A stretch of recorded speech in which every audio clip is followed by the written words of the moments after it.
बिस्मिल्लाहिर्रहमानिर्रहीम।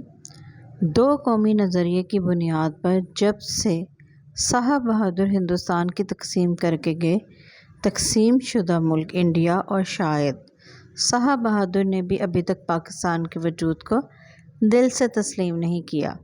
इसीलिए जब मौका मिले पीठ पर छुप कर वार करने से गुरेज नहीं करते। हालांकि हमेशा मुंह की खाते हैं मगर बाज नहीं आते। पाकिस्तान अल्लाह ताला की रज़ा से वजूद में आया है और इसकी हिफाजत भी अल्लाह रब्बुल इज़्ज़त ख़ुद फरमाते हैं। तकरीबन पिछले 2 हफ़्तों से पाकिस्तान में कोई मौजू अहम नहीं था मां सवाए इंडिया पाकिस्तान की मतवक्का जंग के। हर तरफ एक ही मौजू, एक ही बहस, एक ही सवाल, अब क्या होगा। बच्चे से लेकर बड़ों तक सब पुरजोश थे, मगर माजरत के साथ मुझ समेत कोई भी संजीदा नहीं था। हम पाकिस्तानी आग में तप कर कुंदन बन चुके हैं, इसलिए अब जल्द घबराते नहीं। बहुत से लोग सोच रहे थे कि जो माजी की जंगों के किस्से अपने वालिदैन से सुने थे, अब हम अपने बच्चों को सुनाएंगे, और नई जवान नस्ल अपनी आंखों से तारीख बनते देख रही थी। मैंने किसी पाकिस्तानी को खौफ में मुब्तला नहीं देखा। मुझ समेत कुछ लोग वक्ती तौर पर घबराए भी, मगर फिर दिल को तसल्ली दी कि मौत का वक्त, जगह, तरीका सब मुअय्यन है, फिर घबराना कैसा। दीन इस्लाम में जंग से गुरेज का हुक्म है, मगर जब मुसल्लत कर दी जाए तो फिर भरपूर दिफा का हक हासिल है, क्योंकि दीन इस्लाम अमन का दीन है। हमें तो किसी को ज़बरदस्ती मुसलमान करने का भी हुक्म नहीं, मगर कफ़ार के ख़िलाफ़ जंग में मुसलमानों का साथ देने का हुक्म ज़रूर है।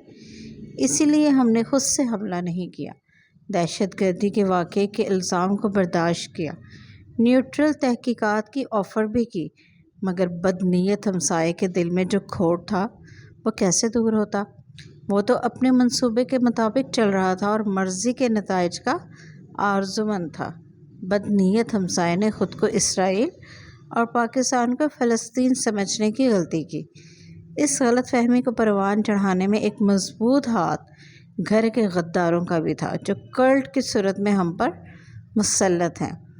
पाक फ़ौज के काबिल एहतराम ओहदों की सोशल मीडिया ट्रोलिंग करने वाले, अखलाक से गिरे मीम्स और वीडियोस बनाने वाले समझे कि शायद वो अपने घिनौने मकसद में कामयाब हो गए। फ़ौज कमज़ोर हो गई और अवाम के दिलों में मोहब्बत और एहतराम ख़त्म हो गया।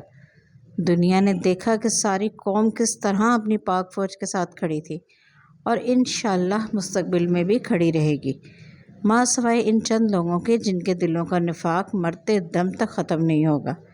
ये गद्दार वतन पाकिस्तान से बाहर है और पाकिस्तान को रुस्वा करने का कोई मौका हाथ से जाने नहीं देते। दुश्मन की तरफ से बेमकसद छेड़ी गई जंग का शानदार इख्तिताम अफ़वाज पाकिस्तान के शेर कर चुके। माओं के शहजादों ने जान लड़ा दी, मगर पाकिस्तान पर आंच नहीं आने दी। बहुत से खुशकिस्मत लोग शहादत के मनसब तक भी पहुँचे। अल्लाह ताला लवाहिकीन को सब्र जमील और इन शहादतों को कबूल फरमाए, आमीन। लेकिन हर शर में खैर का पहलू भी पन्हा होता है। दुश्मन के सवार ने बहुत से मुनाफिकीन के चेहरों पर से नकाब उतार कर भयानक चेहरे दिखा दिए। ये वो लोग हैं जिन्हें घर के गद्दार कहा जाता है।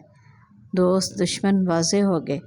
इल्तिजा है कि साहिब इक़्तिदार इन गद्दारों से एक थप्पड़ खाकर दूसरा गाल आगे करने की बजाय कलाई पकड़ने की जुर्रत करें, क्योंकि पाकिस्तान एक एटमी आज़ाद जमहूरी रियासत है, किसी के खेल का मैदान नहीं।